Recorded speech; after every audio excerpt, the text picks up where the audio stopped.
Big Boss Malayalam season 6 live അപ്ഡേറ്റിലേക്ക് സ്വാഗതം. അങ്ങനെ രാവിലെ തന്നെ ചായയുടെ കൂടെ ശരണ്യ എല്ലാവർക്കും സ്നാക്സ് വിതരണം ചെയ്യാണ്. ബിസ്ക്കറ്റോ ചിപ്സോ എന്തോ ആണ് സ്നാക്സ്. അപ്പോൾ എല്ലാവർക്കും കൊടുത്തുകൊണ്ടിരിക്കുകയാണ് കേട്ടോ. അപ്പോൾ ജിൻഡോയൊക്കെ ആണെങ്കിൽ ഇനിയും വേണം എല്ലാവരും ഇനിയും വേണം എന്നൊക്കെ പറഞ്ഞ് നിൽക്കുകയാണ്. ഇല്ല അത്രയൊന്നും തരാൻ പറ്റില്ല, ഇത്ര പേർക്ക് ഇത്രേ തരാൻ പറ്റുള്ളൂ എന്നൊക്കെ പറഞ്ഞ് ശരണ്യ എണ്ണി തിട്ടപ്പെടുത്തിയൊക്കെയാണ് എല്ലാവർക്കും കൊടുക്കുന്നത്. സായി ആണെങ്കിൽ ഋഷിക്ക് കിട്ടിയിട്ടില്ല, എടാ മുടിയാ വാടാ വാങ്ങിക്കടാ എന്നൊക്കെ പറഞ്ഞ് സായി ഋഷിനെ വിളിക്കുന്നുണ്ട്. അപ്പോൾ ശ്രീതും രശ്മിനും എല്ലാവരും ചുറ്റും കൂടി വന്ന് വാങ്ങിച്ചിട്ട് പോകുന്നുണ്ടേ. അതിനിടയ്ക്ക് ജാസ്മിൻ അങ്ങോട്ട് വരുന്നുണ്ട്. ജാസ്മിൻ വരുമ്പോൾ ശരണ്യ പറയുന്നുണ്ട്, നീ വാങ്ങിച്ചുകൊണ്ട് പോയതല്ലേ, നീ തിന്നതല്ലേ, നിനക്കിനിയില്ല, പൊക്കോ എന്ന് പറയുന്നുണ്ടേ. അപ്പോൾ ജാസ്മിൻ ഞാനോ, എനിക്ക് കിട്ടിയില്ല, ഞാൻ വാങ്ങിച്ചില്ല എന്ന് പറയുന്നുണ്ട്. പക്ഷെ അത് ശരണ്യ വിശ്വസിച്ചില്ല. അപ്പോൾ ജാസ്മിന് പെട്ടെന്ന് തന്നെ ഈ ആഹാരത്തിൻ്റെ കാര്യമാകുമ്പോൾ അങ്ങനെയാണല്ലോ, ആഹാര കാര്യമാണെങ്കിൽ ചെറിയൊരു കാര്യം മതി പെട്ടെന്ന് എല്ലാവർക്കും ഫീലാകും. അപ്പോൾ ജാസ്മിൻ ആണെന്ന് ശരി എനിക്ക് വേണ്ട എന്ന് പറഞ്ഞ് അങ്ങോട്ട് അടുക്കളയിലോട്ട് പോവുകയാണ്, കിച്ചൺ ഏരിയയിലേക്ക് പോവുകയാണ്.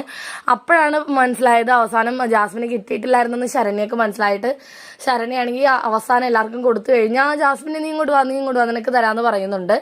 എന്താണെങ്കിലും ഇത് ഇനി ഒരു വലിയ പ്രശ്നമാകാൻ തന്നെയാണ് സാധ്യത.